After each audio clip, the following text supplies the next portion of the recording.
آج پوری امت تقریباً 1.25 ارب امت اور اتنا سا اسرائیل، اتنا سا اسرائیل اور 2.25 ارب امتی، اتنا سا اسرائیل نے پوری امت کو آگے لگا ہوا ہے۔ بیک وقت لبنان، شام، یمن، جناب فلسطین، غزہ، ایران، یعنی تقریباً 4 جگہ 5 جگہ اس نے بیک وقت جنگ چھیڑ کے رکھی ہوئی ہے، اور پوری امت خاموش ہو کر بیٹھی ہوئی ہے۔ یہ وہ امت ہے جو 8 تلواریں لے کر بدر گئی تھی، اور آج پوری امت، جناب میں یہ بات کرنے لگا ہوں تو بعد میں آپ کو لوگ آ کر کہیں گے حافظ صاحب دہشت گردی والی باتیں کر رہے تھے۔ یہ جناب اوے بھائی، ہم بدر کی بات کریں تو ہم دہشت گرد ہیں، وہ چھوٹے چھوٹے بچوں کے اوپر بم برسا دیں وہ دہشت گرد نہیں ہیں، وہ مسجدوں کے اوپر بمباری کر دیں وہ دہشت گرد نہیں، وہ سویلینز کے اوپر بمباری کر دیں وہ دہشت گرد نہیں۔ ہم محمد عربی کی تلوار کی بات کریں ہم دہشت گرد ہو جاتے ہیں، ہم قرآن کی بات کریں ہم دہشت گرد ہو جاتے ہیں، ہم جناب غزوہ بدر کی بات کریں، احد کی بات کریں، خندق کی بات کریں، مراسی کی بات کریں، مستلق کی بات کریں، ہم دہشت گرد، اور وہ پوری امت کو کاٹ کر اور جناب دندناتا پھر رہا ہے پوری دنیا میں اسرائیل۔ اس کا جہاں دل جاتا ہے دنیا میں وہ بمباری کرتا ہے، بندے مار دیتا ہے، اسے کوئی پوچھنے والا نہیں۔ ہم صرف بات کریں کہ یار یہ ظلم ہو رہا ہے، یہ جناب ظلم کی انتہا ہو رہی ہے، آج تک ایسے تاریخ میں نہیں ہوا، تو یہ کہتے ہیں ان کو بند کر دو، یہ دہشت گرد ہیں۔ بھائی اگر یہ دہشت گردی ہے تو ہم بڑے سرے ممبر بھی کہتے ہیں کہ ہم اس معاملے میں دہشت گرد ہیں، کسی کو کوئی تکلیف ہو ہم اس معاملے میں دہشت گرد ہیں۔ اگر فلسطینی مظلوموں کی بات کرنا دہشت گردی ہے تو یہ اگر اسلام کی بات کرنا دہشت گردی ہے، اگر ناموس رسالت کی بات کرنا دہشت گردی ہے، اگر ختم نبوت کی بات کرنا دہشت گردی ہے، تو ہم برے سر ممبر یہ کہتے ہیں کہ ہم یہ دہشت گردی ہر بار کریں گے، 100 بار کریں گے، سرے بازار کریں گے، اگر وقت آیا تو سرے دار بھی کریں گے۔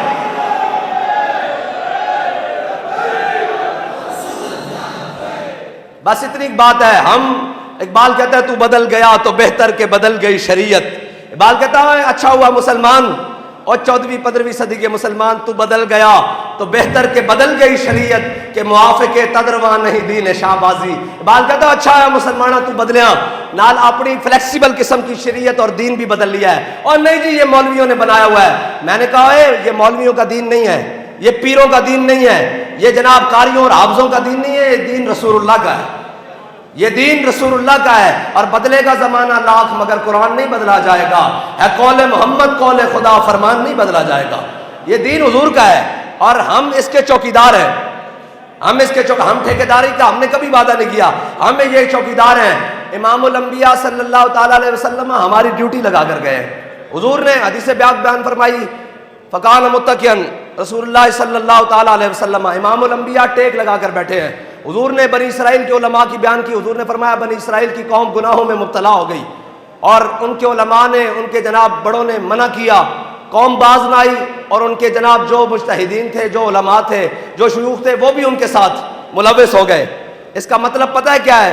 کہ ایک جانب علماء حق بیان کر رہے ہوں اور دوسری جانب قوم کے ساتھ مل کر قوم کے بددیانتیوں میں اور جناب ان چیزوں میں شامل ہو جائیں، پھر ان کی حق بات میں اثر نہیں رہے گا، ان کی حق بات میں اثر نہیں لگا۔ حضور نے فرمایا قوم کو علماء نے منع کیا، بنی اسرائیل کے قوم کو، قوم باز نہ آئی، قوم کو منع کیا، وہ باز نہ آئی قوم، وہ ان کے علماء بھی اس قوم کے ساتھ مل گئے، اور ان کا کھانا پینا اٹھنا بیٹھنا اسی قوم کی طرح ہو گیا۔ فجلس رسول اللہ، کہتے ہیں جب حضور نے اپنی امت کے علماء کی باری کی نا تو امام الانبیاء ٹیک لگا کر بیٹھے تھے، حضور اٹھ کر بیٹھ گئے، اور حضور نے 3 بار قسم کھٹائی، فرمایا اللہ کی قسم جس کے قبضہ قدرت میں میری جان ہے، اللہ کی قسم جس کے قبضہ قدرت میں میری جان ہے، اللہ کی قسم جس کے قبضہ قدرت میں میری جان ہے، میری امت کے علماء نے یہ کام نہیں کرنا۔ انہوں نے کیا کرنا ہے؟ تأمرون بالمعروف وتنہون عن المنکر، انہوں نے اچھائی کا حکم دینا ہے اور برائی کو ہاتھ سے پکڑ کے روکنا ہے۔ بھائی میں آپ کو یہ بتاتا ہوں کہ جب بھی حق والے ہاتھ سے برائی کو روکیں گے قیامت تک نام ان کا ہی رہ جائے گا۔ امام احمد بن حنبل، کون نہیں جانتا احمد بن حنبل کا نام؟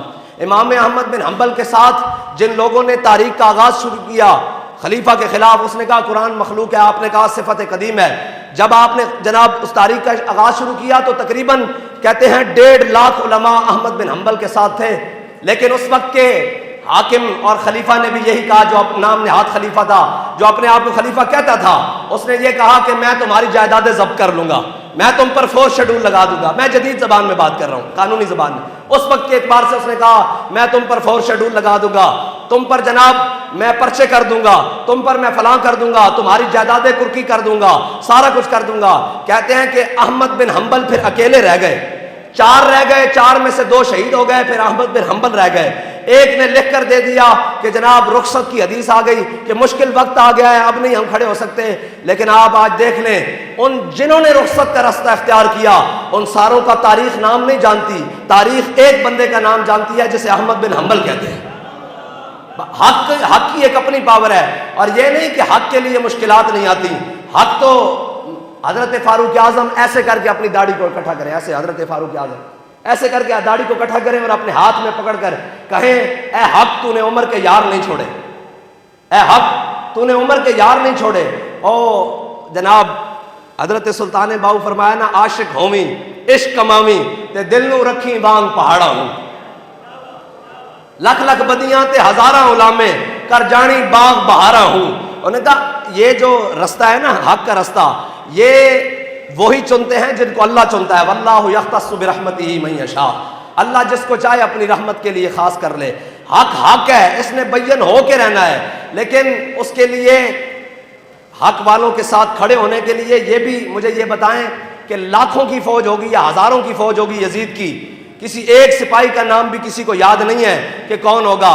ہاں اس سپاہی اس پوری فوج میں سے ایک کو جانتے ہیں جو اس صف سے نکل کر ادھر آیا ہے، اس کو ہر کہتے ہیں، اس کو ہر کہتے ہیں. قیامت تک نام ہر کا رہنا ہے. ان کو جناب وہی باطل میں رکھا جائے. تعداد نہیں تولا کرتے، ہمیشہ تعداد میں آج تک باطل تعداد میں زیادہ ہوا ہے.